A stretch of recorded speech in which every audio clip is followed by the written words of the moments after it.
నమస్తే, welcome to hyper news. రాష్ట్రంలో YCP ప్రభుత్వం అధికారంలోకి వచ్చిన తర్వాత అన్ని వర్గాల ప్రజలు తీవ్ర ఇబ్బందులు ఎదుర్కొంటున్నారని, రాబోయే ఎన్నికల్లో ప్రజలు ముఖ్యమంత్రి జగన్మోహన్ రెడ్డిని ఇంటికి పంపిస్తారని గూడూరు తెలుగుదేశం పార్టీ మాజీ ఎమ్మెల్యే పాషం సునీల్ కుమార్ వెల్లడించారు. గూడూరు పట్టణంలోని తెలుగుదేశం పార్టీ కార్యాలయంలో జరిగిన విలేకరుల సమావేశంలో మాజీ ఎమ్మెల్యే పాషం సునీల్ కుమార్ మాట్లాడుతూ, గత టీడీపీ ప్రభుత్వంలో గూడూరు నియోజకవర్గంలో పంపలేరు బ్రిడ్జి, విద్యానగర్ వరకు 4 రోడ్ల రహదారి పనులు, అభివృద్ధి పనులు పూర్తి చేశామని గుర్తు చేశారు. వైసీపీ ప్రభుత్వం వచ్చిన తర్వాత ఎటువంటి అభివృద్ధి జరగలేదని, మున్సిపాలిటీ మరియు అంగన్వాడీ వర్కర్లు ఇంకా పలు ఉద్యోగ సంఘాల సమ్మెకు దిగాయని వెల్లడించారు. ప్రజలందరూ సైకో పోవాలి, సైకిల్ రావాలని కోరుకుంటున్నారని, రాబోయే ఎన్నికల్లో ముఖ్యమంత్రిని ప్రజలు ఇంటికి పంపిస్తారని పేర్కొన్నారు. ఈ సమావేశంలో నాయకులు బిల్లు చెంచురామయ్య, రహీం, శేఖర్, సునీల్ తదితరులు పాల్గొన్నారు.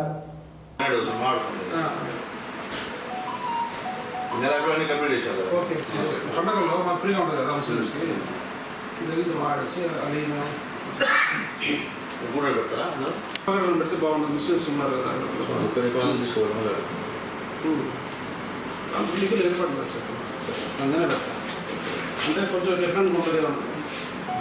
మాట్లాడతా ఉంటుంది. ఈ రాష్ట్రంలో రా కదిలి రా అనేటువంటి బహిరంగ సభల్ని మా నాయకుడు నారా చంద్రబాబు నాయుడు గారు ప్రతి పార్లమెంటు పరిధిలో నిర్వహిస్తున్నారు. ఎక్కడ చూసినా ఇసుకేస్తే రాలని జనాభా, లక్షలాది మంది, గ్రౌండ్ అంతా ఫుల్ అయిపోయి బయట కూడా 2-3 కిలోమీటర్ల అవతల కూడా జనాభా ఉండేటువంటి పరిస్థితి ఈరోజు సాక్షాత్తు అన్ని టీవీలో చూస్తున్నాం. ఎందువల్లంటే ఈరోజు ఈ వైఎస్ఆర్ కాంగ్రెస్ పార్టీ చేసినటువంటి అవినీతి అక్రమాలని ప్రశ్నించేందుకు రా కదిలి అనేటువంటి ప్రోగ్రాంని బాబు గారు ఏర్పాటు చేసుకున్నారు. ఖచ్చితంగా రా కదిలి రా ప్రోగ్రాంలో పిల్లల నుంచి పెద్దల దాకా అందరూ కూడా బ్రహ్మాండంగా పాల్గొంటూ ఉత్సాహంగా ఈరోజు ఆ కార్యక్రమంలో విజయవంతంగా జరిగేటువంటి పరిస్థితి ఈరోజు చూస్తున్నాం. ఈ రాష్ట్రంలో పరిపాలన గాలికి వదిలేసి ప్యాలెస్లోనే కూర్చొని పబ్జీ ఆడుతున్నటువంటి జగన్మోహన్ రెడ్డి గారు, మా నాయకుడు నారా చంద్రబాబు నాయుడు గారు రా కదిలి అనేటువంటి కార్యక్రమం ద్వారా మీరు చేస్తున్న అవినీతి అక్రమాలు, మీరు చేస్తున్నటువంటి దౌర్జన్యాలు, ఈ రాష్ట్రం మీరు చేస్తున్నటువంటి ఈ రాష్ట్రాన్ని దివాలా తీర్చడం, ఈ రాష్ట్రం అప్పుల్లో మునిగిపోవడం మీద ప్రశ్నిస్తూ ఉంటే దానిపైన మాట్లాడే దమ్ము లేక ప్యాలెస్ నుండి బయట రాక మీరు ఈరోజు అక్కడెక్కడే మగ్గిపోతున్న పరిస్థితి ఒకసారి నేను తెలియజేస్తున్నాం. ఈరోజు పరిశ్రమలు ఒక్కడు కూడా మీ హయాంలో ఒక్కడు రాలా, ఉన్న పరిశ్రమలన్నీ కూడా బయటికి తరివేసినటువంటి పరిస్థితి ఈరోజు. అట్లాగే ఈ రాష్ట్రంలో గతంలో ఉన్నటువంటి సంక్షేమ కార్యక్రమాలు అన్నీ కూడా ఆపేసిన గవర్నమెంట్ ఏదైనా ఉంటే అది వైఎస్ఆర్సీపీ గవర్నమెంట్ అని చెప్పి నేను తెలియజేస్తున్నా. ఈరోజు చంద్రబాబు నాయుడు గారు మీద పెట్టినటువంటి అక్రమ కేసులు 3 కేసుల్లో హైకోర్టు బెయిల్ ఇవ్వడం నిజంగా చాలా సంతోషం. ఎందువల్లంటే దాంట్లో ఏమి లేకపోయినా మీరు కావాలని పని కట్టుకొని ఏదో ఒకటి చేసి బాబు గారిని లాభం పెట్టాలనేటువంటి కుట్రలో భాగంగా మీరు ఆ కేసులు పెట్టడం, ఆ కేసులన్నీ కూడా బాబు గారికి దీంట్లో సంబంధం లేదని చెప్పి 3 కేసుల్లో కూడా బెయిల్ చూస్తుంటే మీరు చేస్తున్నటువంటి మోసాలు ఈ ప్రజలకి అర్థమవుతుందని చెప్పి నేను తెలియజేస్తున్నా. అట్లాగే ముఖ్యంగా ఈ యొక్క రాష్ట్రంలో మొత్తం దివాలా తీసి ఈ రాష్ట్రంలో ప్రతి ఒక్కరిపైన 1 లక్షల అప్పు పెట్టారంటే నిజంగా ఇంత దౌర్భాగ్యమైన పరిస్థితి అర్థమవుతుందని చెప్పి నేను తెలియజేస్తున్నా. ఈరోజు మున్సిపల్ వర్కర్స్ మీ జీవానికి గడస్తా మొత్తం మున్సిపాలిటీల్లో చెత్త మొత్తం టన్నులు పెరిగిపోయి వాళ్ళకి అనారోగ్యం ప్రజలు అనారోగ్యంగా మీ జీవానికి గడస్తా ఈరోజు ఇబ్బంది పడుతున్న కార్యక్రమం. ఈరోజు అన్యాయంగా అంగన్వాడీ కార్యకర్తలు, అంగన్వాడీ టీచర్స్ మీరు ఎలక్షన్లో ఏం చెప్పారు, నేను వస్తే తెలంగాణ కన్నా ఎక్కువ జీతం ఇస్తా, ఈసారి ఒక్కసారి అవకాశం అని చెప్పి మీరు వాళ్ళు మోసం చేసి ఈరోజు వాళ్ళపైన మీరు చట్టాలు ప్రయోగించి ఈరోజు బలవంతంగా ఈడ్చుకొని వెళ్ళి మీరు పోలీసుల ద్వారా దౌర్జన్యం చేస్తున్నారంటే మెప్మా ఏంటి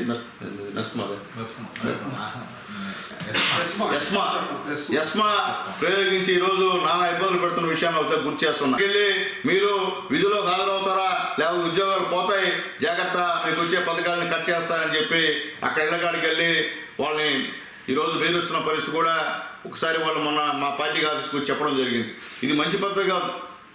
ఇంకో ఆయన అంటాడు, మేము డబ్బులు లేవు, ఈసారి గవర్నమెంట్ వచ్చేదాకా మీకు ఇంతే, మళ్ళీ మమ్మల్ని గెలిపిస్తే మీరేమడతా ఇస్తారంట బుధహేత్ర మాటలు. నిజంగా అన్యాయం. ఈరోజు కూడా మున్సిపల్ కార్మికులు తాత్కాలికంగా సమ్మె విరమించారు తప్ప శాశ్వతంగా కాదని చెప్పి మరొకసారి గుర్తు చేస్తున్నా. కాబట్టి ఈరోజు ఈ జగన్మోహన్ రెడ్డి గారు ఈ రాష్ట్రాన్ని దివాలా తీసిన విషయాన్ని కూడా మరొకసారి మీ అందరికి కూడా తెలియజేస్తున్నా. అలాగే వైఎస్ఆర్సీపీని గెలిపించి ఈ రాష్ట్రం అందరూ కూడా బాధలు పడుతున్న విషయాన్ని కూడా ఒకసారి నేను తెలియజేస్తున్నా. అలాగే మొత్తం ఏముంటే అది రద్దు చేసేటువంటి గవర్నమెంట్ మీది, ఏదైనా గవర్నమెంట్ సంబంధించినటువంటి ఏమైనా ఆస్తులున్నా కానీ వాటిని కూల్చేసేటువంటి గవర్నమెంట్ మీది. అట్లాగే భూ రక్షణ భూ చట్టం ఒకటి తెచ్చి అనేక ఇబ్బందులు పెట్టేటువంటి కార్యక్రమం. అట్లాగే ఎవడో కన్నదానికి తదైనట్టు మా ఆస్తుల పైన మీ ఫోటో అయ్యింది, నాకు అర్థం కావట్లే. మా పాస్బుక్ల పైన మీ ఫోటో అయ్యింది. మీరేమన్నా మాకేమన్నా మా తాత ముత్తాతలకి ఏమన్నా మీకేమన్నా బంధుత్వం ఉందో అర్థం కాని పరిస్థితి. ఈ రాష్ట్రంలో ఉన్నటువంటి అన్ని పాస్బుక్ల మీద మీ ఫోటో అన్యాయం. మా తాతలు తండ్రులు సంపాదించినటువంటి పొలాలపైన మీ ఫోటో వేయడం అంతకన్నా అన్యాయం లేదని చెప్పి నేను తెలియజేస్తున్నా. అలాగే సర్వేరాలపైన మీ ఫోటో, ఎంత అన్యాయం అండి ఇది. ఎప్పుడన్నా ఇంతమంది ముఖ్యమంత్రి రాష్ట్రంలో ఉంటే ఎవరున్నా ఇటువంటి చర్యలకు పాల్పడ్డారా ఒకసారి ఆలోచించుకోమని చెప్పి నేను తెలియజేస్తున్నా. ఇది మంచి పద్ధతి కాదని చెప్పి నేను తెలియజేస్తున్నాను. అట్లాగే భవిష్యత్తులో ఈరోజు యువత తెలుగుదేశం పార్టీని ఆదరిస్తున్నారు. ఎక్కడికి వెళ్ళినా యువత కేరింతలు కొడుతూ చంద్రబాబు నాయుడు గారిని స్వాగతం పలుకుతున్న విషయాన్ని కూడా మీ అందరికి కూడా ఒకసారి తెలియజేస్తున్నా. అట్లాగే ముఖ్యంగా ప్రతి ఒక్కరు కూడా ఈరోజు సైకో పోవాలి, సైకిల్ రావాలనే నినాదంతో ఈరోజు ప్రతి ఒక్కరు కూడా తిరుగుతుందని తెలియజేస్తున్నా. ఉదాహరణకి చంద్రబాబు నాయుడు హయాంలో మా గూడూరు నియోజకవర్గంలో పట్టణంలో పేదలకు గాంధీనగర్లో దాదాపు 318 కోట్లు పెట్టి 5,103 ఇళ్ళు మేము కట్టించి ఇచ్చాం. అది ఇంతవరకు కూడా మీరు ఇట్లా దాంట్లో కూడా రాజకీయాలు చేసి గందరగోళం చేస్తున్నారు. మేము కట్టించిన నెలకి మీరు రంగులు వేసుకున్నారు. అట్లాగే నెల్లూరు రోడ్డు నందు రోడ్డుకి అడ్డంగా ప్రవహిస్తున్నటువంటి పంబలేరు నది పైన దాదాపు 18 కోట్లు పెట్టి high level bridge Nara Chandrababu Naidu గారు కట్టించారని చెప్పి నేను తెలియజేస్తున్నా. అట్లాగే రహదారుల విస్తరణ భాగంగా NH 16 నుంచి విద్యానగర్ వరకు 35 కోట్లతో డబల్ రోడ్డు వేయించినటువంటి ఘనత కూడా నారా చంద్రబాబు నాయుడు గారికి దక్కుతుందని చెప్పి నేను తెలియజేస్తున్నా. అలాగే రైతులకు సుమారు 283 రైతు రథాలు ఇచ్చినటువంటి ప్రభుత్వం తెలుగుదేశం పార్టీ ప్రభుత్వం అని చెప్పి నేను తెలియజేస్తున్నా. అలాగే నీరు చెట్టుల్లో దాదాపు 67.37 కోట్లతో ఈ కాన్స్టిట్యున్సీలో పనులు చేశామని చెప్పి ఒకసారి గుర్తు చేస్తున్నా. అలాగే ముఖ్యమంత్రి సహాయ నిధి కింద దాదాపు 8-9 కోట్ల రూపాయలు తెచ్చి పేద ప్రజలకు ఇచ్చామని చెప్పి ఒకసారి నేను గుర్తు చేస్తున్నా. అలాగే NOT ప్రాజెక్టు దాదాపు 500 కోట్లతో ఇక్కడ శంకుస్థాపన చేశామని చెప్పి నేను తెలియజేస్తున్నా. అలాగే గూడూరు పట్టణంలో మన హాస్పిటల్ నందు డయాలసిస్ సెంటర్ తీసుకొచ్చింది చంద్రబాబు నాయుడు గారిని తెలియజేస్తున్నా. అలాగే సిటీ స్కాన్ తీసుకొచ్చింది కూడా నారా చంద్రబాబు నాయుడు గారు అని చెప్పి నేను తెలియజేస్తున్నా. ఈ గూడూరుకి ఏమైనా అభివృద్ధి జరిగిందంటే అది నారా చంద్రబాబు నాయుడు గారి గవర్నమెంట్లో, అన్న నందమూరి తారక రామారావు గారి గవర్నమెంట్లో తప్ప ఈ గవర్నమెంట్లో పైసా అభివృద్ధి కూడా జరగలేదని చెప్పి నేను తెలియజేస్తున్నా. ఇప్పటికైనా సరే ప్రజలు ఆలోచించండి. ఈ యొక్క మొండి ప్రభుత్వానికి ఖచ్చితంగా బుద్ధి చెప్పాల్సిన రోజులు దగ్గర పడ్డాయి. త్వరలోనే జగన్మోహన్ రెడ్డి గారు ఇంటికి పోవడం ఖాయమని చెప్పి నేను తెలియజేస్తున్నా. అందరికీ నమస్కారం. చంద్రబాబు నాయుడు గారు ఇటీవల కాలంలో తెలుగుదేశం పిలుస్తుందిరా అనే కార్యక్రమాన్ని ప్రారంభించడం జరిగింది. ఈ కార్యక్రమంలో భాగంగా అన్ని వర్గాల వారిని రానున్న ఎన్నికల సమరానికి సమాయత్తం చేయడంలో భాగంగా ఆయన అన్ని జిల్లాల్లో పర్యటిస్తున్నాడు.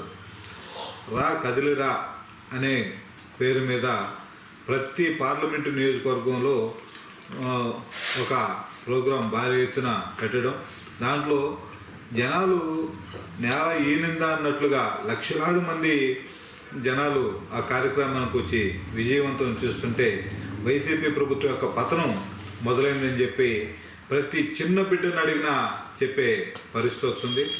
దాంట్లో భాగంగానే జై హో బీసీ అనే కార్యక్రమాన్ని కూడా బీసీలు అందరం కూడా అన్ని కాన్స్టిట్యున్సీల్లో ఆ కార్యక్రమాన్ని ఏర్పాటు చేసే కార్యక్రమం చేపట్టడం జరిగింది. దాంట్లో భాగంగా మా నియోజకవర్గ ఇన్ఛార్జ్ రేపు జరగబోయే ఎన్నికల సమరానికి మా అభ్యర్థి అయినటువంటి డాక్టర్ పాసిల్ సునీల్ కుమార్ గారి యొక్క ఆధ్వర్యంలో జై హో బీసీ అనే కార్యక్రమాన్ని గూడూరు నియోజకవర్గంలో అన్ని మండల ప్రాంతాల్లో ఏర్పాటు చేసే ప్రక్రియ మొదలైంది. దాంట్లో భాగంగా రేపు అంటే 12/1/2024 తేదీన గూడూరు తెలుగుదేశం పార్టీ కార్యాలయంలో పెద్ద ఎత్తున గూడూరు పట్టణ రూరల్ మండలానికి సంబంధించి బీసీ నాయకుల కార్యకర్తల అభిమానుల లెక్క మొత్తం బీసీ అన్ని కులాలు ఏ అయితే 140 బీసీ కులాలు ఉన్నారో ఈ 2 మండలాల్లో ఉన్నటువంటి బీసీలందరినీ కూడా సమాయత్తపరిచి వాళ్ళందరినీ కూడా ఒక దగ్గర పార్టీ కార్యాలయంలో చేకూర్చి ఈ 5 సంవత్సరాల కాలంలో వైఎస్ఆర్సీపీ ప్రభుత్వం వల్ల బీసీలు ఏ విధంగా నష్టపోయినారు, వారిని దాని నష్టాన్ని మనం ఏ విధంగా భవిష్యత్తులో భర్తీ చేసుకోవాలని దానికోసంగా వాళ్ళకి సూచన చేసే దానికోసంగా రేపు భారీ ఎత్తున సమావేశం ఏర్పాటు చేయడం జరిగింది. దాంట్లో మా జిల్లా అధ్యక్షుడు బీసీ నాయకుడు మన గొల్లా నరసింహ యాదవ్ గారు పాల్గొంటారు. అదేవిధంగా మన జిల్లా రాష్ట్ర స్థాయిలో ఉన్నటువంటి అందరూ బీసీ నాయకులు కూడా ఈ కార్యక్రమంలో పాల్గొంటారని చెప్పి తెలియజేస్తున్నాం. కాబట్టి బీసీ సోదరులు అందరూ కూడా ఈ కార్యక్రమాల్లో పాల్గొనాలా. ముఖ్యంగా కుటుంబాలు వ్యవసాయాల మీద ఆధారపడి ఉంటారు. జగన్మోహన్ రెడ్డి గారు అధికారంలోకి వచ్చిన తర్వాత మొట్టమొదటిగా ఆయన శారీరక మానసికంగా దౌర్జన్యాలు చేయడమే కాకుండా ఆయన ప్రభుత్వం వచ్చిన తర్వాత బీసీల మీద శారీరక మానసికంగా దౌర్జన్యాలు చేయడమే కాకుండా ఉన్న ఆస్తులను లాక్కునే ప్రక్రియ కూడా ఆయన మొదలుపెట్టారు. దాంట్లో భాగంగా బీసీలకి వారసత్వ సంపద అయినటువంటి పొలాలు ఎన్నో తాతలు తండ్రుల నుంచి వచ్చిన ఆస్తులు, అదేవిధంగా వీళ్ళు కొనుగోలు చేసిన ఆస్తుల మీద పట్టాదారు పాస్బుక్ మంజూరు చేసే దాంట్లో ఆయన బొమ్మేసి ఆయన ఏదో మాకు పట్టాలు ఇచ్చి ఆయన ఏదో మాకు ఆస్తులు కొనిచ్చినట్లుగా ఆ పట్టాదారు బుక్కుల మీద ఆయన బొమ్మేసి మా ఆస్తులు ఆయన తనఖా పెట్టుకునే లాగా ప్రవర్తిస్తున్నాడు. దీన్ని బీసీలంతా కూడా మేము వ్యతిరేకిస్తున్నాం. అదేవిధంగా భూ హక్కు చట్టం అనే చట్టాన్ని తీసుకొచ్చి ప్రజలకి భూమి మీద హక్కు లేకుండా చేసే కార్యక్రమం చేపట్టడం జరిగింది. దీన్ని కూడా బీసీలందరూ ముక్త కంఠంతో వ్యతిరేకిస్తున్నారు. ఇవే కాకుండా బీసీ రిజర్వేషన్ల మీద, ఇంకా బీసీల యొక్క ఆస్తుల ధ్వంసం మీద, బీసీ నాయకుల మీద ఓపెన్ చేసిన రౌడీ షీట్ల మీద కూడా రేపు సమగ్రంగా చర్చిస్తాం. కాబట్టి బీసీ నాయకులు, బీసీలు ప్రతి ఒక్కరు కూడా ఈ కార్యక్రమాల్లో పాల్గొని విజయవంతం చేయాల్సిందిగా ఆహ్వానిస్తూ ఈ అవకాశం కల్పించిన పెద్దలకు ధన్యవాదాలు తెలియజేస్తున్నాను. పారిశుద్ధ్య కార్మికుల సమ్మెతో గూడూరు పట్టణంలో పేరుకుపోయిన చెత్తను సాధ్యమైనంత త్వరగా శుభ్రం చేస్తామని పట్టణ ప్రజలందరూ సహకరించాలని స్వచ్ఛ ఆంధ్ర కార్పొరేషన్ చైర్పర్సన్ దేవసేనమ్మ వెల్లడించారు. ప్రభుత్వంతో చర్చలు సఫలం కావడంతో మున్సిపల్ కాంట్రాక్టు పారిశుద్ధ్య కార్మికులు సమ్మె విరమించారు. నేటి నుండి విధులకు హాజరయ్యారు. గూడూరు పట్టణానికి చెందిన స్వచ్ఛ ఆంధ్ర కార్పొరేషన్ చైర్పర్సన్ దేవసేనమ్మ పలు ప్రాంతాలకు పేరుకుపోయిన చెత్తను కార్మికుల చేత శుభ్రం చేయించారు. దేవసేనమ్మ మాట్లాడుతూ వారి సమస్యల పరిష్కారానికి కాంట్రాక్టు కార్మికులు సమ్మె చేశారని, దీంతో పట్టణంలో పలు ప్రాంతాల్లో చెత్త పేరుకుపోయిందని తెలిపారు. నేటి నుండి కార్మికులు విధులకు హాజరయ్యారని, త్వరితగతిన పట్టణాన్ని శుభ్రం చేసేందుకు చర్యలు తీసుకుంటున్నామని వెల్లడించారు. ఆమె వెంట మున్సిపల్ కమిషనర్ వెంకటేశ్వరరావు, సచివాలయ సిబ్బంది పాల్గొన్నారు. మీకు అనుకూలంగా లేదు, ఎందుకు చేయడం లేదు అనేది మీరు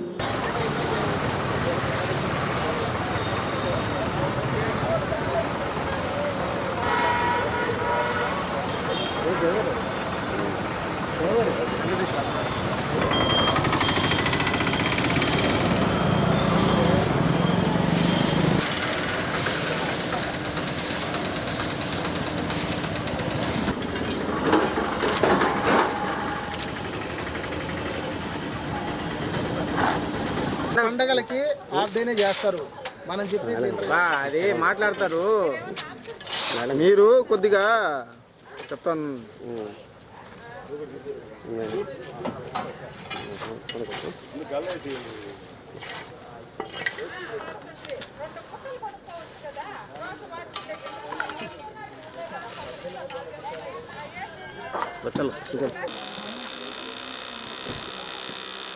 అందరికీ నమస్కారం. ఈరోజు నిన్న ప్రభుత్వ చర్చలు సఫలమయ్యాయి కాబట్టి శానిటరీ వర్కర్స్ తోటి ఈరోజు నుంచి వీళ్ళు వర్క్లో జాయిన్ అవటం జరిగింది.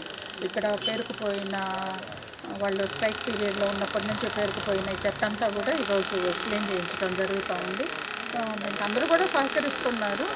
కొంచెం టైం పడుతుంది కాబట్టి వీళ్ళు చేయటం మొదలు పెట్టారు. శుభ్రంగా పెట్టేదానికి, అందరూ ఆరోగ్యంగా ఉండేదానికి చర్యలు తీసుకునేదానికి ముందుకు రావడం జరిగింది. నేను కూడా మొత్తం గూడూరు అంతా కూడా విజిట్ చేయటం జరిగింది. అంటే పర్మనెంట్ వర్కర్స్ మెయిన్ రోడ్లలో అంతా కూడా ఏ రోజుకి ఆ రోజు తీస్తున్నారు. కానీ ఈ సందుల గొంతుల్లో మాత్రం మొత్తం పేరుకుపోయింది కాబట్టి అది ఈరోజు ట్రాక్టర్ ఇవన్నీ కూడా పెట్టి వెహికల్స్ అన్నీ పెట్టి ఎత్తించడం జరుగుతుంది.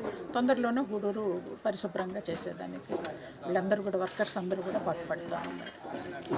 మన తెలుగు సాంప్రదాయాలను పరిరక్షిస్తూ నేటి తరానికి వాటి గొప్పతనాన్ని తెలియజేసేందుకు బ్రాహ్మణ సేవా సంఘం ముందుంటుందని బ్రాహ్మణ సేవా సంఘం నాయకుడు శివకుమార్ తెలిపారు. తిరుపతి జిల్లా గూడూరు పట్టణంలోని బ్రాహ్మణ సేవా సంఘం భవనం ఆవరణలో మహిళలకు ముగ్గుల పోటీలు నిర్వహించారు.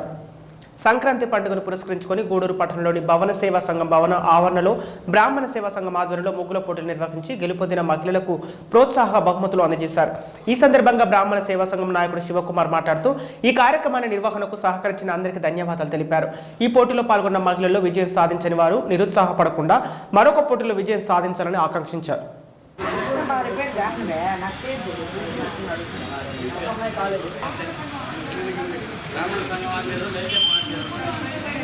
సెక్రటరీ గారు కూడా కూర్చోండి సార్, శ్రీనివాసరావు గారు కూర్చోండి సార్. అందరూ లైన్లో పట్టండి.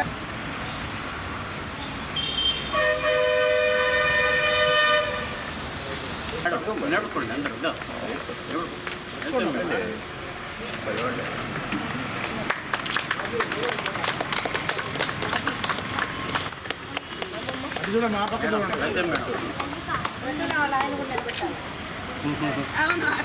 చెప్పాము మేడం, అంతే మీరే సైజు కాదు కదా, డిసైడ్ నలుగురిలో అంతే లెక్క. మీ లలిత గారు కొట్టు కొట్టు కొట్టు మేడంకి ఇచ్చేయండి, మీరే కదా.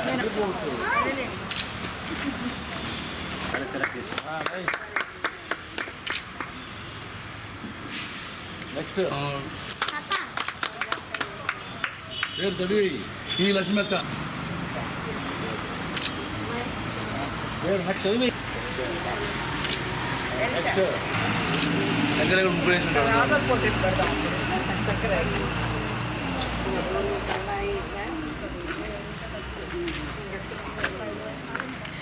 సంక్రాంతి శుభ సందర్భంగా ముగ్గులు బాగా వేయడం జరిగింది. అందరికీ ఫస్ట్, సెకండ్, థర్డ్ ప్రైజులు. అది కాకుండా పార్టిసిపేషన్ చేసిన ప్రతి ఒక్కరికి ఒక మెమెంటోని ఇవ్వాలని అందరం అనుకున్నాము. కాబట్టి ఎవరికి రాలేదని చెప్పి ప్రైజులు ఇబ్బంది పడాల్సిన అవసరం లేదు.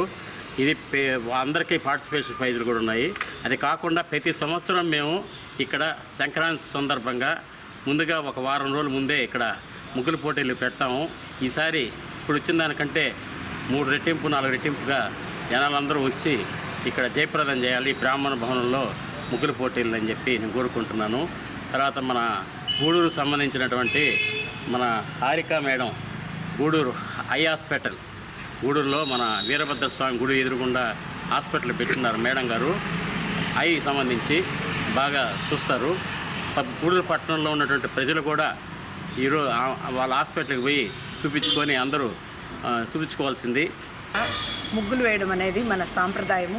ఆ సాంప్రదాయాన్ని పాటించి మన గూడూరు బ్రాహ్మణ సేవా సంఘ సమాఖ్య బ్రాహ్మణ భవనంలో ఈరోజు ముగ్గుల పోటీలు నిర్వహించడం జరిగింది. హారిక మేడం గారు ఇక్కడికి చీఫ్ గెస్ట్గా, న్యాయ నిర్ణేతగా ఇక్కడికి వచ్చినందుకు ఆమెకు మా కృతజ్ఞతలు సంఘం తరఫున. ఇక్కడికి వచ్చిన మహిళలందరూ ఉత్సాహంగా ముగ్గుల పోటీలో పాల్గొన్నారు. వాళ్ళందరికీ కూడా ధన్యవాదాలు. గూడూరు శాఖ ఆధ్వర్యంలో ఈరోజు గూడూరు పట్టణంలో సంక్రాంతి పండుగ సందర్భంగా ముగ్గుల పోటీలు కార్యక్రమం నిర్వహించారు. అందులో భాగంగా గూడూరు పట్టణంలో నుండి ప్రజలందరూ కలిసి మన యొక్క గూడూరు పట్టణ ఆడపడుచులందరూ కలిసి ఒక 25 మంది దాకా గూడూరు ఇక్కడ వచ్చి ముగ్గులు వేసి వాళ్ళ యొక్క కళా నైపుణ్యాన్ని బయటకు తీసి వాళ్ళు కలర్స్ అన్ని ఉపయోగించి మంచి మంచి ముగ్గులు వేశారు. దానికి ఈరోజు ముఖ్య అతిథిగా doctor Harika madam eye hospital మన వీరభద్రస్వామి దేవస్థానం ఆపోజిట్గా ఉంది. మేడం గారు బహుమతులు ప్రధాన దాతకు వచ్చారు ఇక్కడికి. వారు ఈ యొక్క బహుమతుల్ని ప్రకటించి వాళ్ళందరికీ కూడా అందజేసిన కోరుకుంటూ, అదేవిధంగా ఇక్కడికి వచ్చేందుకు ముగ్గులు వేసిన వాళ్ళందరికీ కూడా ధన్యవాదాలు తెలుపుకుంటూ ముగిస్తాను. ఇక్కడికి ఈ పోటీలకు నన్ను పిలిచినందుకు చాలా ధన్యవాదాలు. ఇప్పుడు ఏమైపోతుందంటే మన సంస్కృతి సంప్రదాయం అన్నీ మెల్లమెల్లగా ఒకటి మర్చిపోతున్న రోజుల్లో ఇట్లాంటిది పెట్టడం చాలా మంచి విషయం.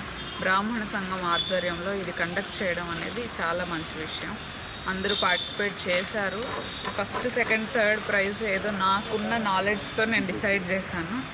మీ అంత బాగా నేను వేయలేకపోవచ్చు, గెలవని వాళ్ళు తిట్టుకోవద్దు. అందరికీ థ్యాంక్ యూ. గూడూరు పట్టణంలోని సరస్వతి శిశు మందిరంలో లయన్స్ క్లబ్ ఆధ్వర్యంలో డెవలప్మెంట్ ఆఫీసర్ జగదీష్ చంద్రకుమార్తె చరిత పుట్టినరోజు సందర్భంగా కేక్ కట్ చేసి పేద ప్రజలకు నిత్యావసర సరుకులు అందజేశారు. ఈ కార్యక్రమంలో క్లబ్ అధ్యక్షులు రవిచంద్ర, సెక్రటరీ శివయ్య, రామ్మోహన్ రావు, ప్రసాద్, రూపేష్ రెడ్డి తదితరులు పాల్గొన్నారు.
ఈ నెల 19వ తేదీ విజయవాడలో జరగనున్న అంబేద్కర్ విగ్రహావిష్కరణ సభకు గూడూరు నియోజకవర్గంలోని ప్రజలు పెద్ద ఎత్తున పాల్గొని జయప్రదం చేయాలని గూడూరు ఎమ్మెల్యే వరప్రసాద్ పిలుపునిచ్చారు. గూడూరు పట్టణంలోని సొసైటీలో ఉన్న ఎమ్మెల్యే వరప్రసాద్ నివాసంలో ఆయన నాయకులతో సమావేశం నిర్వహించారు. అనంతరం మీడియాతో మాట్లాడుతూ దళితులకు దేవుడితో సమానమైనటువంటి బాబాసాహెబ్ అంబేద్కర్ అన్నారు. 125 అడుగుల విగ్రహాన్ని ముఖ్యమంత్రి జగన్మోహన్ రెడ్డి విజయవాడలో ఏర్పాటు చేయించారని తెలిపారు. విగ్రహావిష్కరణ ఈ నెల 19వ తేదీ జరుగుతుందని, ప్రతి 6 సచివాలయాలకు ఒక బస్సు ఏర్పాటు చేయడం జరిగిందని వెల్లడించారు. అంబేద్కర్ విగ్రహావిష్కరణ సభకు ప్రజలు భారీగా తరలివచ్చి విజయవంతం చేయాలని కోరారు. ఈ సమావేశంలో నాయకులు మన్యం శ్రీనివాసులు, నరసయ్య, సతీష్ రెడ్డి తదితరులు పాల్గొన్నారు.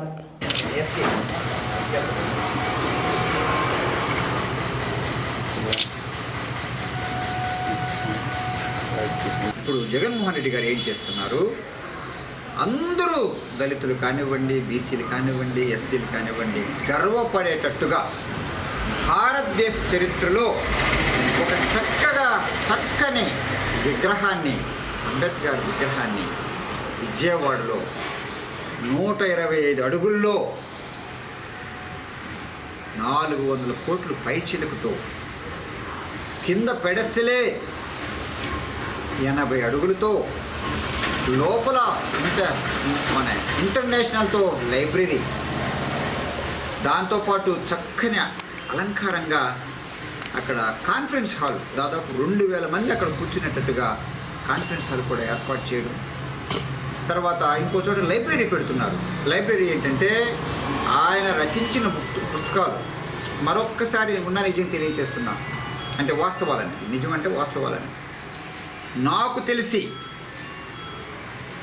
50,000 పుస్తకాలు ఒక వ్యక్తిగా లైబ్రరీలో ఉండడం అన్నది నేను చదువుకున్న దగ్గరలో ఎక్కడ కూడా ఏ వ్యక్తి కూడా అలా చేయలేదు. అంబేద్కర్ నేనేం కల్పించలేదు. స్టాటిస్టిక్స్ ప్రకారం చక్కగా 50,000 పుస్తకాలు ఆయన సొంత లైబ్రరీలో ఉందంటే ఆ పుస్తకాలన్నీ కూడా చక్కగా ఆయన చేతులతో అండర్లైన్ చేశారంటే ఆ మహానుభావుడు ఎలా చేసి ఉంటాడు, ఎంత చదివి ఉంటుంటాడు. ఆ తర్వాత చివరికి ఆయనకి డయాబెటీస్ రావడం కూడా కారణం అదే.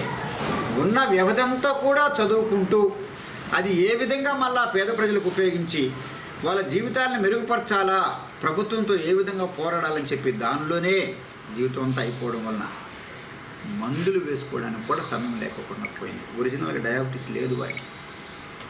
ఆ తర్వాత ఎవరో ఒక మహాతల్లి ఒక భార్యగా ఉండడానికి కాదు, ఈ మహానుభావుడు పేదవాళ్ళకి చేస్తున్నారని చెప్పి ఒక అగ్రకులంలో నుంచి ఒక మహిళ వచ్చి నేను ఈయనకి సేవ చేస్తా, ఒక భార్య ఏ విధంగా అయితే సేవలు చేస్తారో నేను ఆ విధంగా నేను సేవలు చేస్తానని చెప్పి పెద్ద వయసుకు వచ్చిన తర్వాత వచ్చి మందులు వేయడం కానీ ఆహారం చేయడం కానీ ఆవిడ చేసింది.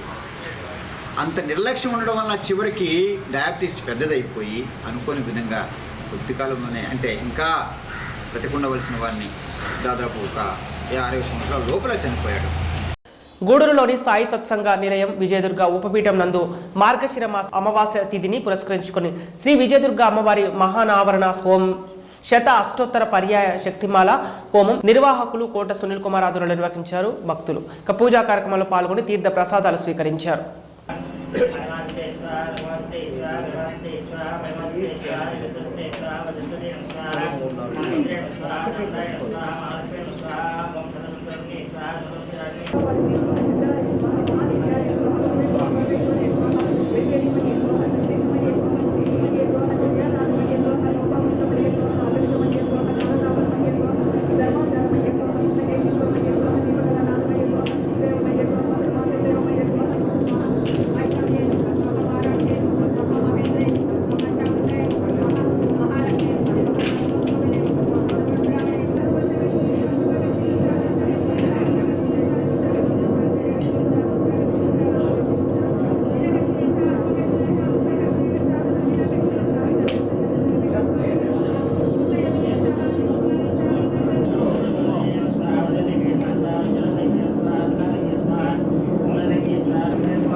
తిరుపతి జిల్లా గూడూరు పట్టణంలో ధనుర్మాస ఉత్సవాలు వైభవంగా నిర్వహిస్తున్నారు. ఈ క్రమంలో పట్టణ పరిధిలోని వైష్ణవ దేవాలయంలో తెల్లవారుజామున తిరుపతి కార్యక్రమాన్ని సాంప్రదాయబద్ధంగా నిర్వహిస్తున్నారు. మహిళా భక్తులు తిరుపతి కార్యక్రమంలో పాల్గొని స్వామివారిని దర్శించుకొని తీర్థ ప్రసాదాలు స్వీకరించారు.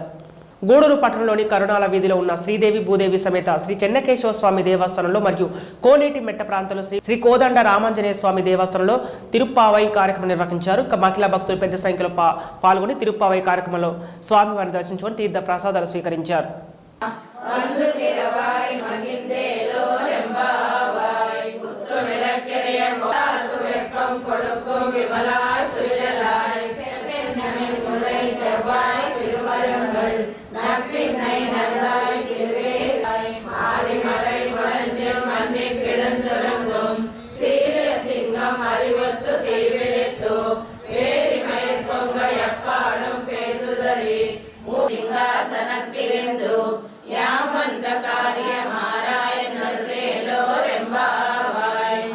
இத்தை பறை கொள்வான் நன்றுதான்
ఇవి ఈనాటి వార్తలు. చూస్తూనే ఉండండి హైపర్ న్యూస్.